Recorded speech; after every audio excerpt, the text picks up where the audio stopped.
Of the Limestone County Board of Education is called to order.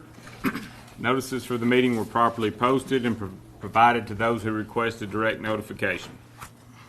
Let the record show that very few of the board members attended tonight's meeting, that Mr. McGill, Dr. Maples, and Mr. Young are not here.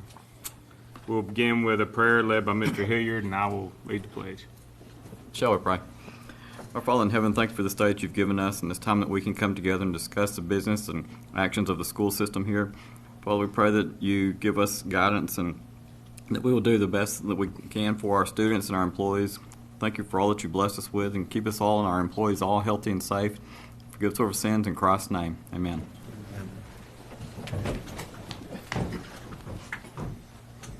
I pledge allegiance to the flag of the United States of America and to the republic for which it stands, one nation under God, indivisible, with liberty and justice for all. That was good. That was really good. Gets me excited about a meeting. We have an agenda before us. Do I hear a motion? I'll offer motion. Is that Second. Is that supposed to be happening? Yes. No, me too. I'm sorry. Mr. Shoulders offered a motion. Do I hear a second? Second. Mr. Glaze offers a second. Any discussion? Hearing none. All those in favor? Passes unanimously, which is the way it has to pass tonight. We begin with a financial update from Ms. Hubbard. Hey, okay, I handed out your little handout tonight. We're going to look at the month of July. 10/12 of the way through our fiscal year, 83%. If you look at our local revenue, we've brought in, well, just in the general fund, because remember we're pushing some money over to capital projects. We're showing $21.1 million, which is 91% of what we budgeted for the year. If you look at our expenditures, we're at $82.9 million of the $101 we budgeted, so that's 81%. So we're less on expenditures than the 83%. If you look at a 1 month fund balance, it's $8.7 million, and we have $28.2 million right now, which is 3.23 months. So if you look on through your packet, you can see on the second page, you can look at capital projects, and we're socking away $500,000 into the capital projects fund per month. So we have $5 million already put back for capital projects this year. And the rest is just the normal spreadsheets you guys have already looked at. So do you have any questions? Kind of short and sweet.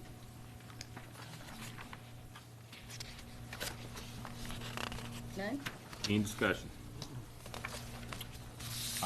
That brings us to Mr. Wallace and Ms. Graves.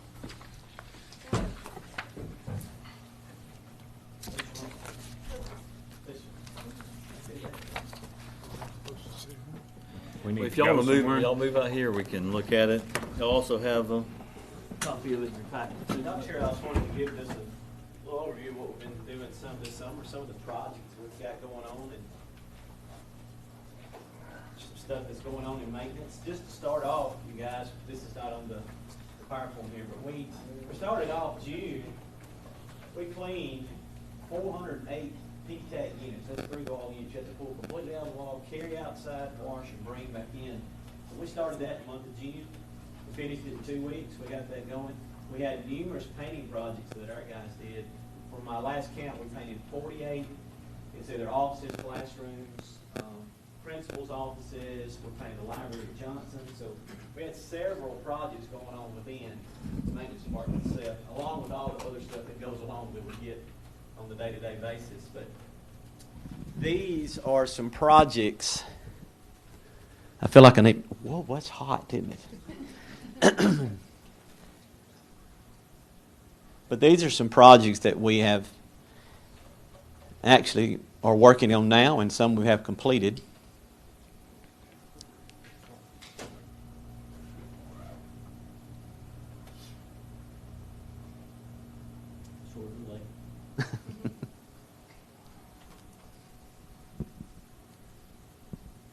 Just to give you an update while she's pulling it up, our Elkmont project, Elkmont Elementary is getting off the ground. I noticed the fences are up now. They were doing some surveying this morning, so that's going to get started pretty quick. The way they were talking is maybe next week they're going to start moving dirt out there, so that's exciting.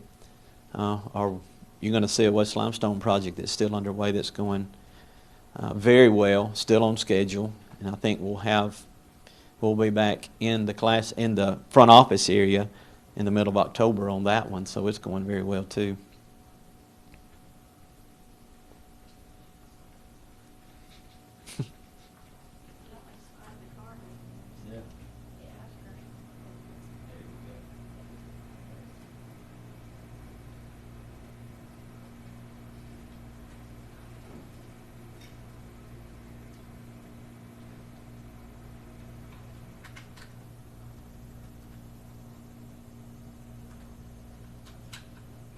This better be good, hadn't it, for y'all to have to wait like it is good. Ashley did an awesome job. Not the PowerPoint, but. The PowerPoint is good, too, because Ashley did a fantastic job on it. Okay, here we go. So we started out, you guys, on the capital plan, you knew we had Ardmore bleachers and East Limestone bleachers. We'll see the East in a minute. But we replaced the bleachers in the middle school gym, actually. So we took out all the steel bleachers, and actually one of the baseball team actually took all of those bleachers out and reclaimed the steel and took it to the recycle and actually got the money off of that to help out their program. East Limestone did the same. We had a classroom at Ardmore what used to be the old IVC lab, and we had the stairs built up in there for the old IVC. We tore all that out and put a new floor in that compartment right there. It's in the science, right across the hall from the science wing. Clements High School, we put the new bleachers on the band side, on the home side for them. And then we just completed the paint project in the new gym, and I'm excited for you guys to go look at that. All the railings, all the door frames and everything were that maroon-looking color like the bleachers. Clint had a great thought on that and went with all black, that glossy black, and it really makes everything pop in that gym now. So county tournaments this year, so that's going to really pop during the county tournament. East Limestone, we did a ton of work out there this summer. Of course, we put the new bleachers in the middle school, as you see. And y'all, when we took all that stuff out, we painted all those walls in behind it, cleaned all the floor up. We sanded and polished the floors at Ardmore and East on that. Then in the middle school, we did the same thing. We sanded and polished all the hallways in the middle school, replaced all the trim on the floor of the cove base. We actually repainted right below that red stripe down to that cove base. That's where all you kids rub against the wall. So we repainted that throughout the middle school, and we repainted all the bathrooms in the middle school. In the cafeteria, we pulled up all of that old VCT and replaced it with that new rubber flooring that you see there. And it really turned out good on all those projects there. We were really proud of how that turned out.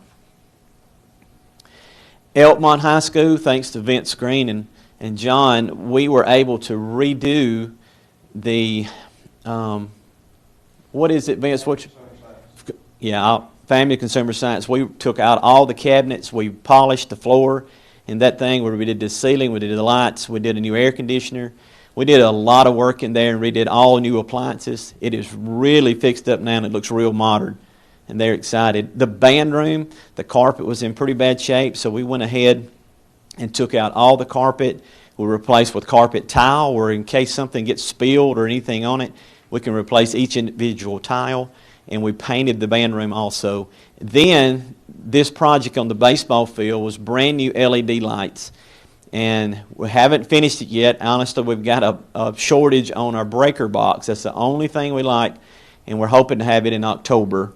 But that's the only thing we like, having those up and having them running. So that project is nearly complete too. Johnson Elementary is the same thing.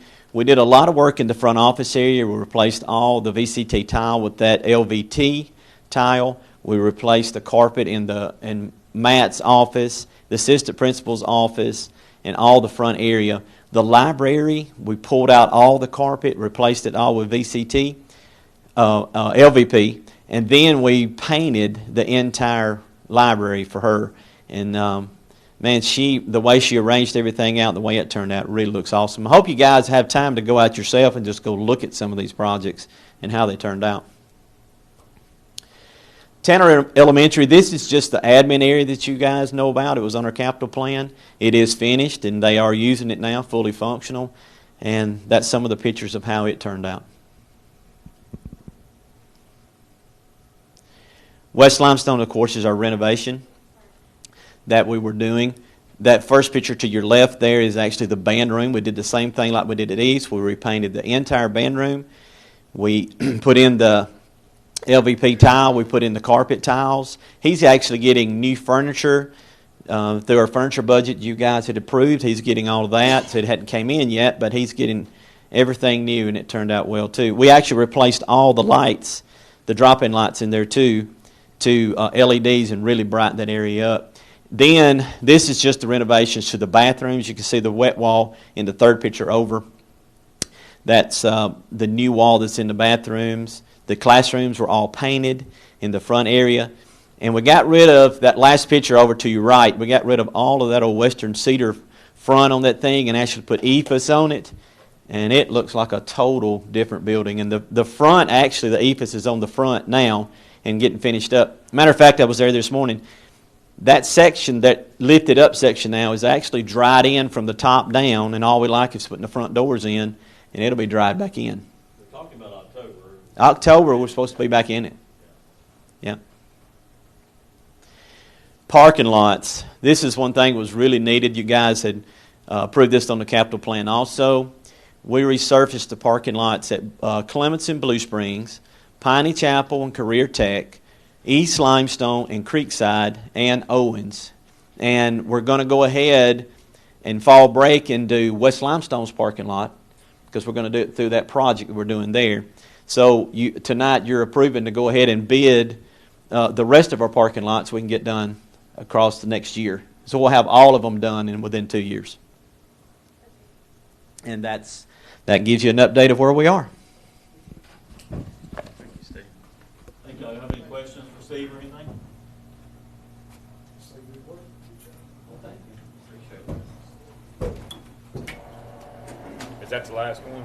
Last presentation? Yes, sir.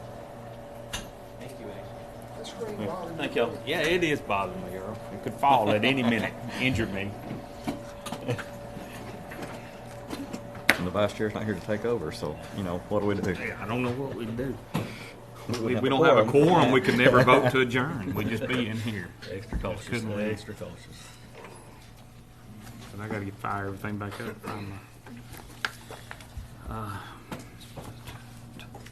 Miss Ursula, ACAP scores. Okay. You should have a little binder, a little folder with, says Limestone County ACAP summative data. So if you open it up to the first page, there's just a few things I'd like to explain about how what data's here. So first off, this is actually raw data, which means this has absolutely every student that tested. So when we get our report card, it will not have every student tested, because you could have had a student that came the day before we gave the test, first time in Limestone County schools, and they show up in this data. But I do think we want to be able to see all that. We don't know what students, the state will take those out for our report card, but I think it's very important that we do look at our raw data, because those are the students we had on the days that were tested.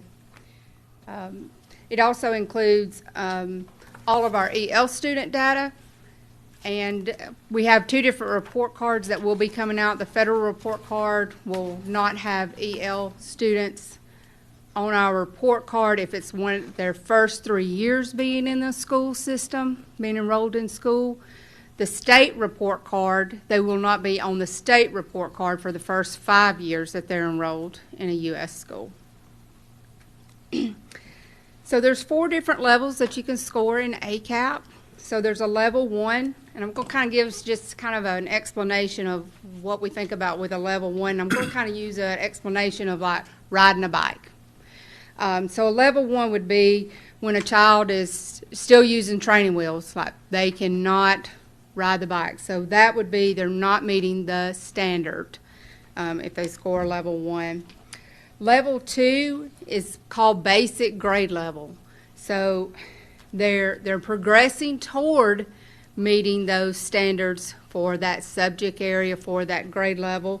And that would be like some child they're pedaling well on a bike and they're staying upright, but they're still needing that support, as a parent, how we've kind of walked behind them to make sure they don't tip over. Level 3 means that the student is meeting the standard. That would be like a child being able to ride the bike independently without help. Level 4 is exceeding the standard. So that would be a child that's not only riding a bike, but they're able now to do stunts. So I thought that might kind of help you understand like what the different levels represent. So the state does call level 2 that they are sufficient. That's not where they're not considered proficient, but they're saying they're sufficient enough. So that's like a basic grade level. So it's below where we want them to be, but it is usually sufficient to go on to the next grade level. So I have divided the scores up by ELA, by the different grade levels. So you can see for at the top we have the second grade. Second grade will not be on our report card, but I wanted you to have that data. It just gives us a baseline because there's a growth component to our report cards. And if we didn't have that second grade data, we would not be able to get a growth component for our third grade students. So you'll see 3 areas that I have the scores there for you. So the first row for second grade, if you go straight across, you will see that you have, that is Limestone County Schools, what percentage scored in level 1, level 2, level 3, level 4. The next number under the proficiency, that's level 3 and level 4 together is what we consider proficient, what the state considers proficient. And that top row includes all of our Limestone County brick and mortar schools, all of our second grade students, as well as all the second grade students from Alabama Connections. The next row, you will see our percentages as well as the proficiency, which is that level 3 and 4. That is Limestone County brick and mortar students. So that does not include Alabama Connections in that one. I also thought you would like to see how we compared with the state. So I also included that for you to let you see where we compared with the state as a whole. I also color-coded, so if we were below the state in a grade level subject area, I colored that red for you. If we are above the state average, I color-coded that green. Third grade was a big focus for the district last year, and you can see that both of those were green, our scores with Alabama Connections as well as without, and we were above the state average in both.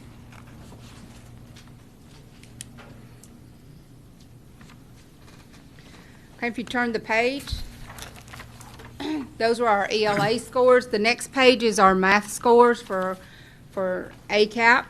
And I didn't say this earlier, but that's 2nd through 8th grade as well. It's set up the same way as the ELA was set up. As you can see, for 2nd through 5th grade, when it's just our brick and mortar schools, we are above the state average. But we still have work to do. We have work to do in all of our grade levels, and I'll kind of talk about that at the end. But you can see that we're in the red with 6, 7, and 8 as far as we're not meeting even the state average. The next page is our science scores. So science is tested in grade 4, 6, and 8. And you can see that we have one green band there for 4th grade. They were above the state average. So as you can see, there's several areas with red. We at least want to make sure that we're above the state average. We have goals in the curriculum department, like we have much higher goals than being just at the state average. But some of the things that we're doing to address are areas of need. So we do have after-school tutoring. It began the week after Labor Day. Our high schools as well as our elementary schools are offering after-school tutoring 2 days a week. We have our classroom teachers that are tutoring, as well as we've hired some upper-level high school students to tutor some of our middle school students, as well as some of them are working at some of our elementary schools. We also have 4 tutors currently that are should be starting soon from Alabama A&M that are working at some of our schools tutoring as well. What, can I ask a question? Yes. This after-school tutoring, those students that are in the red, what percentage of those, and you may not know that answer right now, what kind of participation are we getting with after-school? I do not have that from the schools yet because some of them just started this week. So some of them were going on a Monday, Wednesday schedule, and so they started this week. And I've not pulled, the schools have not sent me what their attendance. How can we Was- encourage those students that are in the red? How can we encourage them to take advantage of this after-school?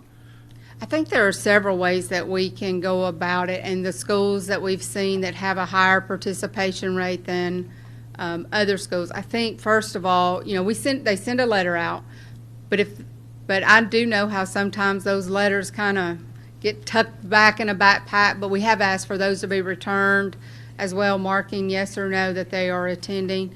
We've talked with the schools and talked about how important it is to reach out personally, have the teacher call. All of our elementary schools have a parent liaison. We have 2 high schools that have chosen to use their Title I funds to also have a parent liaison. That is a great thing for them to be able to do, is to call and encourage them to participate. This past summer, we kind of wanted to find out why the students weren't attending our summer program, and I was really surprised by, we really thought it might be because it ended at 1 o'clock. I was concerned that might be a reason, because parents maybe didn't have care for their children from 1 to 5. But that was a very small portion. I think some kids, parents say that, they're doing other after-school sports activities and things like that, but we are reaching out to the parents and trying to let them know how important it is for their child to attend. But I should have those numbers of what our attendance is by our next board meeting. I'm going to ask one more question. Okay. You talked about that they were attending sporting events and stuff. Can we as a district not require them, if they're going to participate in extracurricular sports, whatever the extracurricular activity is, if they're going to participate and they're not meeting the standards, can we say you're either going to get on with some after-school tutoring, or you're going to have to give up sports or your extracurricular activity? I know we do that for our grade, for their class, their classes that they're enrolled in. I do want y'all, this is one day, one test. I think you would look at multiple pieces, but we do have students that we've not allowed to attend football practice because their grades were not where they needed to be. So we are making sure that that's being enforced. Who monitors that? Each principal at the high schools. Okay. Question. Yes, sir.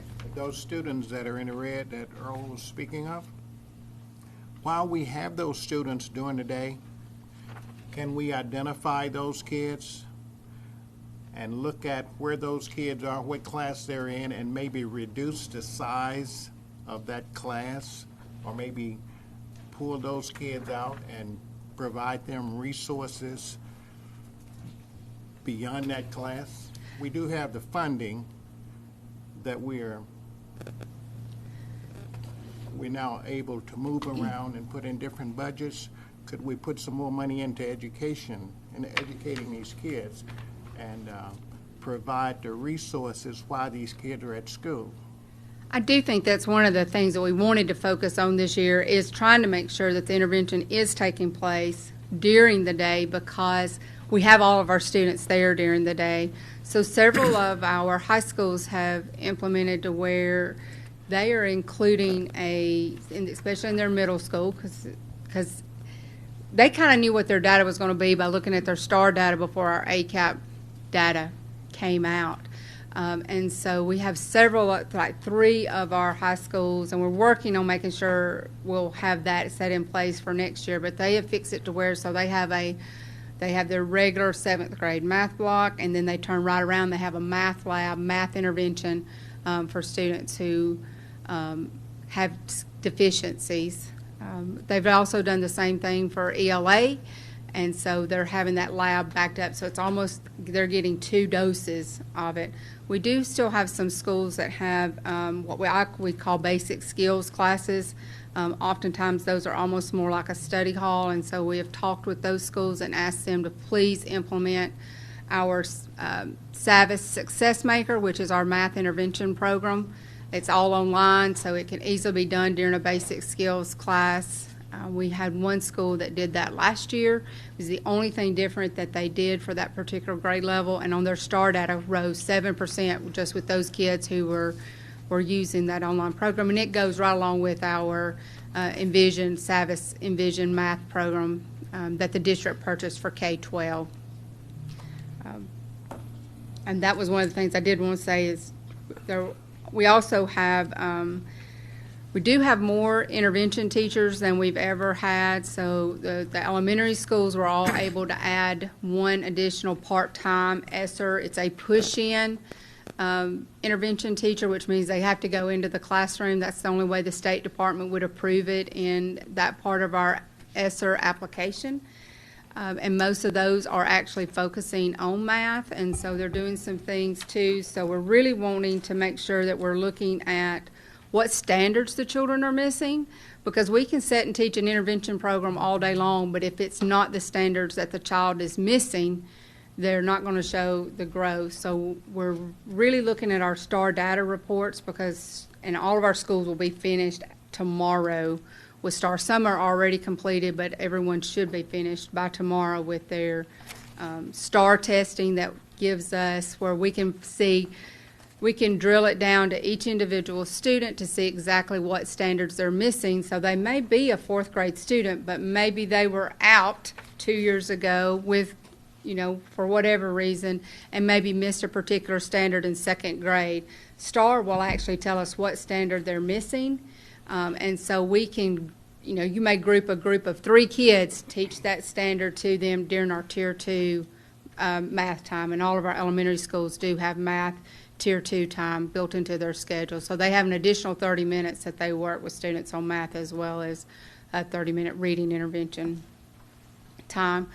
One of the other things that, as we've been talking with teachers as well as working with our math coaches when we're looking at our math, we noticed that many teachers have not had training on the new math standards in the secondary schools. And so one of the things that we want to make sure we do is provide training for those teachers, because a lot of the standards in our new math course of study, they change. They changed grade levels. We've got new math courses that are being taught, and so we had some that attended some professional development this summer to break those standards. We call it unpacking the standards, to look at those standards this summer, and some of them were really surprised that standard was in their course. And so that's one of the things that I want to make sure that we do a better job of, is making sure our teachers have time to unpack those standards, because it's very hard for us to have children hitting a 3 or 4 on a standard that if the teachers do not know what that standard, what it looks like to be proficient. So the state has proficiency scales. So they have proficiency scales that go level 1, level 2, level 3, level 4 to show what a student must be able to do to be proficient. And they have it for every standard in ELA, and also they have it for every standard for math. So we're not doing a lot of just district-wide kind of PD that we think everybody needs. We're really trying to focus on each individual school to see what their teachers need. Most of the schools have really requested just time for their teachers to meet, unpack those standards, look at those standards, and be able to do that the 9 weeks before they're going to teach those standards, so they can make sure they know what that standard looks like, even at a very in-depth level. And so Are we able to give them that time? we are. And with the schools being able to schedule it at a time that works for them, they can use our math coaches. They can use. We've also told some of them, if you need additional outside resources, we can provide that. So we have money in state ESSER reserve that has to be spent on just ELA and Math PD. It's not allowable to be spent on anything else, as well as Title II funds. Other question, do the Alabama Connections Academy employees, do they do the professional development also with our folks? Because their numbers are pretty significantly needing support here. So we have started they are included in some of ours. Some of theirs do not always live close enough to attend in person. They've just hired a math coach for their elementary. They've hired a K-5 math coach. And she's been invited to different things that our math specialists have done just to help show them how to work with struggling students and some things like that. We did include their elementary principal lives locally. She attended our principals meeting. The curriculum team has gone out there and met with their whole team when they had everybody was here before the start of school. Their teachers actually work more days than our teachers, so they do really get a lot of professional development. But we are working with them in some of the other areas where we all need to see growth. You mentioned an intervention teacher did you call it push-in? I'm sorry. Mm-hmm. Okay. That's new for this year. That's correct. So that wouldn't have affected what was happening? No. Okay. No, and most of our schools, we had maybe one or two schools that were using their Title I or their, last year, all of our elementary schools had one ESSER intervention teacher, except for both Creeksides. They had 2 ESSER part-time intervention teachers to help with the reading. We had some schools that used title funding to have math, but most of our schools this year are using their push-in, the intervention teachers that's going in. Most of them are using that person for math to go in and help with other small groups, or to pull a small group to the side to work on those standards that they've not mastered. Our teachers are also attending letters training, so that is something that we're still requiring for all K-3 teachers, but the state has actually opened that up to teachers above 3rd grade. As long as they have room, they will allow them to attend. And we are seeing a good number of our teachers in grades 4 and 5 signing up for letters, which is the science of reading. It's a 2-year-long process. And I'm signed up as well, so I've not gone through letters since I was in federal programs. But Michelle and I both are signed up to start the letters training as well for admin. So we're very excited about that. The vast majority of our staff in K-3 have already completed their 2 years. We do have so many new teachers. We do give them a little bit of time just to get acclimated to the school system before trying to start in on the letters training. There'll be new cohorts that start in January where a lot of our new teachers will sign up to start the process then, instead of trying to start it right here as they're trying to also start their career.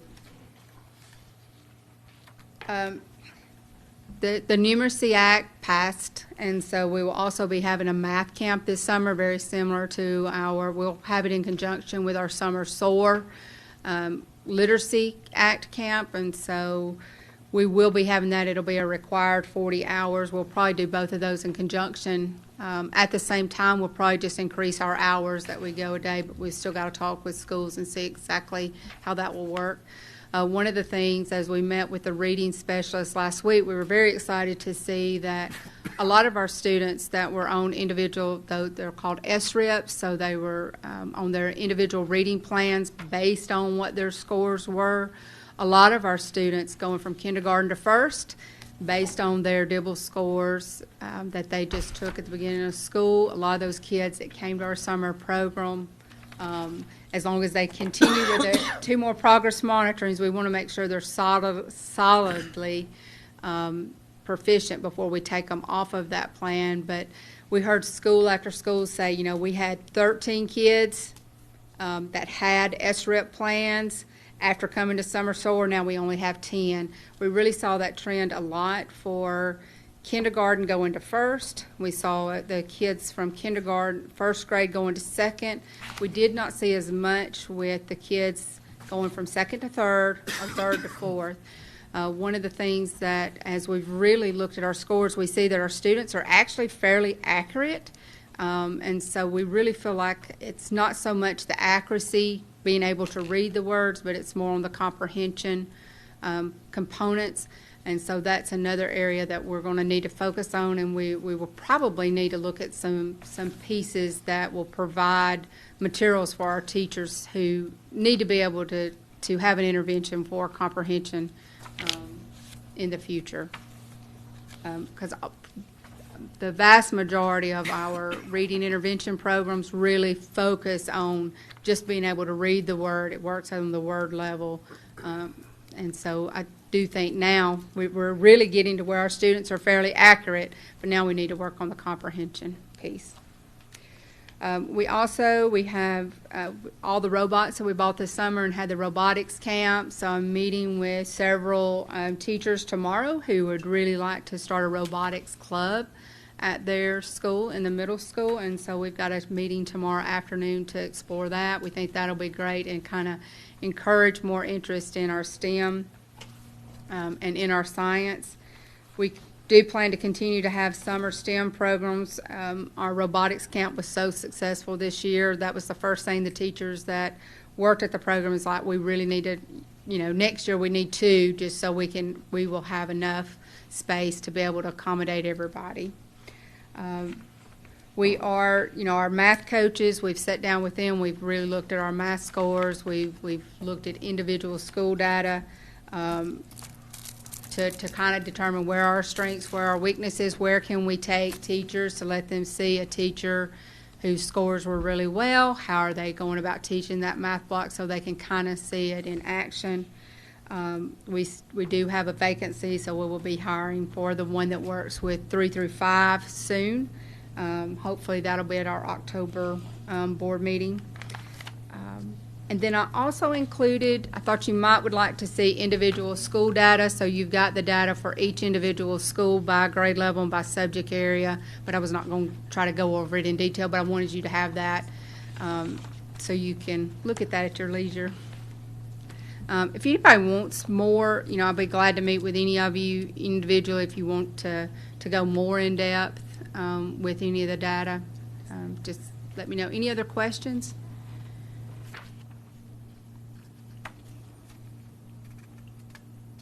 Thank you. Thank you. We are now at our second and final reading of the fiscal year 2023 budget. Ms. Hubbard, you're back up. I'm back up We again, batted right? around. Right. Okay, I handed out a little PowerPoint.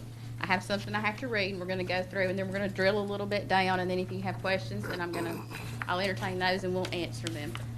Copies of the budget packets have been made available to the board members, superintendents, and AEA, but if more copies are needed, just let us know. This is the second required public budget hearing for FY 2023. The board will vote on the approval of the budget immediately following this hearing. I received no questions after the first hearing to address at this hearing. At the first hearing, I discussed the budget in detail. However, tonight, I'm only going to take the time to discuss some changes that were made to the budget since the first hearing. And the changes we made were in revenue. When I went back and I reviewed the revenues and I lined it up and looked down through there to see how they actually fell out, I was able to budget an additional $2.5 million to our lawsuit sales tax penny that I didn't have in the original first budget hearing. We received an additional allocation from the state just yesterday for our reading coaches. Our reading coaches, we have 8 of those, and we had usually been funded a little about $450,000, $460,000 for those 8 coaches. Well, the state decided to fund each coach at $80,000 this year, so they're going to fund $640,000 for our 8 reading coaches. So I included that additional $165,000 in the budget. Expenditures, we went over all the expenditures in detail last week. We're not going to spend a lot of time on those. I've not included any items in the capital projects fund as of yet. If the 5-year capital plan is subsequently approved tonight and there's specific projects for FY23, we can put those in our first amendment. And this year, some of our federal allocations have been coming in really slow, and a lot of them are coming in and they'll say preliminary, and they're still coming in and saying final now. So that doesn't affect our general fund. That only affects that column that says special revenue. So if you see any changes in that column, it's because we've got numbers coming in, final numbers coming in from the state on those allocations that we have to make the changes for. Because if the changes aren't made, we'll get an edit back from the state when they see the budget, because it's a complicated process. So I have to have it in my budget and it has to be correct. But then the federal programs people and the special ed, Career Tech has Carl Perkins money. That all has to match. So my budget and the EGAP budget has to match, and then they let us order money. So we have to make changes in there together between the two of us. We have to match. 1 month fund balance. The new 1 month operating fund balance requirement is $10.7 million with everything included. We're projected to end FY 2023 with 2.81 months, just based on what we have budgeted. But I kind of wanted to drill that down just a little bit more. I know we had a question last time, and I said I had contacted the state because we get that big pass-through for Alabama Connections, right? So that comes into me through revenue. And then I turn around and I pay that money right back out to Connections because that money is allocated. It's their money, right? So I was hoping, I wanted you to see what the 1 month fund balance would be with them and without them, because ALCA's allocation is $33 million this year. So last year it was $20 million. So that's an increase of about $12 million. Now they do share in the 10 mil match. We make a little bit of adjustment. So if you look at a 1 month fund balance, including them, because of the way the state looks at it, I have to look at everything, okay? Then it's $10.7 million. If I go in there and I take Alabama Connections out, a 1 month fund balance is $7.9 million, okay? It's drastic. That's a big difference, right, when you're looking at fund balance. So if you looked at 1 month and it was $10.7 million, and the other 2 months were $7.9 million each, you would look at a 3 month fund balance of $26.6 million, and we would far surpass that at our $30 million that we have budgeted right now. I just kind of thought that was important to look at, to know how the pass-through for Connections affects our fund balance. So you guys would see that. So if you look at, I emailed it out to you guys this morning, but if you look at our budget right here, I was kind of going to go through the revenue a little bit. If you look at our general fund revenues, $105 million comes from state revenues, and that's 80% of what our total revenue is in the general fund. $25.7 million of that comes from our local revenue, and that's about 20%. The other amounts don't make up for that much, and they don't really even factor in. Some of our big general fund local revenue, our sales tax is $15.7 million. We've got 2 different ad valorem taxes. One comes in at 3.7, the other is 1.9. And then the ad valorem under 778 is about $1 million. And if you look at that, when you think about that 10 mil match that the state makes us put up to get our foundation money, it's a little over $6 million, and that's how much we collect in ad valorem. So we really have to put that money back in to be able to receive our foundation payment. TVA in lieu of tax, we get that money. It's around $150,000, $160,000 a month, so it's about $1.8 million. And Connections Academy, we get that 3% administration fee from them, and it'll be $930,000 in the coming year. And we looked at expenditures, but if you look on the next page, I broke down general fund budget, and it matches the budget sheet. We talked about instruction and instructional support being how much it had increased because of Alabama Connections. We talked about operations and maintenance last time, and transportation, how we're budgeting more money for fuel. In operations, how we've got to budget more money for electricity. We were just talking to Steve, was talking to me today about the cost of natural gas and electricity and how they had saw that go up the past few months and this year.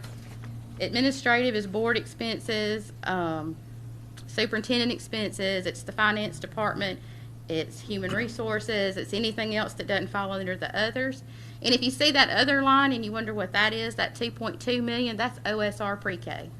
That's where that falls. And the other fund sources, it says, and debt and pass-through, the transfers, the money that goes to the local schools for their classroom instructional support money and their ISM money goes into that line because that's how we do that. It's a transfer from the general fund because that's where the money comes in from the state and it transfers out to our local schools. And that concludes my presentation. And if you guys have any questions, I'll be glad to answer them. Any questions? Comment? Thank you very much. You're very welcome. We have a consent agenda before us. Do I hear a motion? I'll offer. Mr. Hilliard offers a motion. Do I hear a second? Second. Mr. Shoulders seconds. Any discussion? Hearing none. All those in favor? Passes unanimously. Item 7, personnel actions. Do I hear a motion? I'll Mr. offer. Glaze offers a motion. Do I hear a second? I'll second. Mr. Hilliard seconds. Any discussion? Mr. Hilliard, I think you need to look at I-1. And it's saying, Yes. Yes. I forgot that.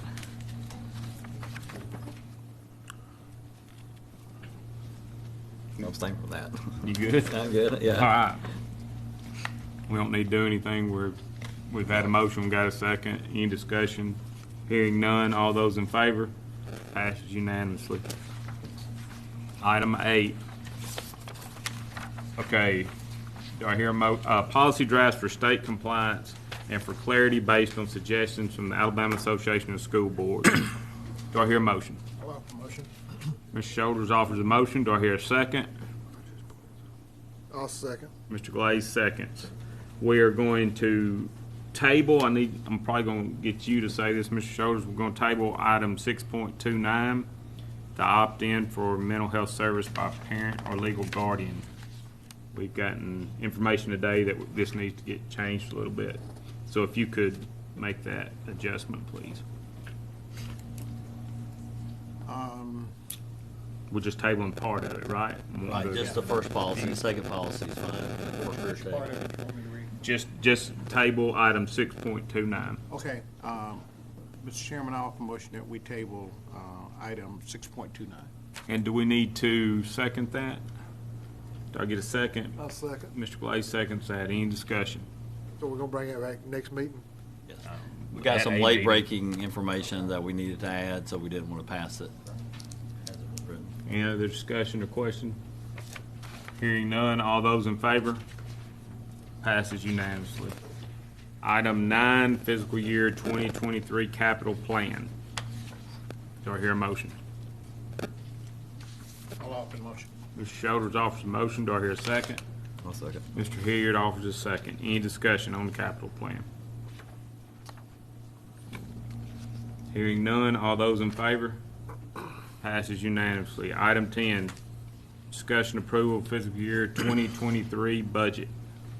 I'll offer motion. I'll offer a motion. Do I hear a second? I'll second. Mr. Glaze seconds. Any discussion? Hearing none, all those in favor?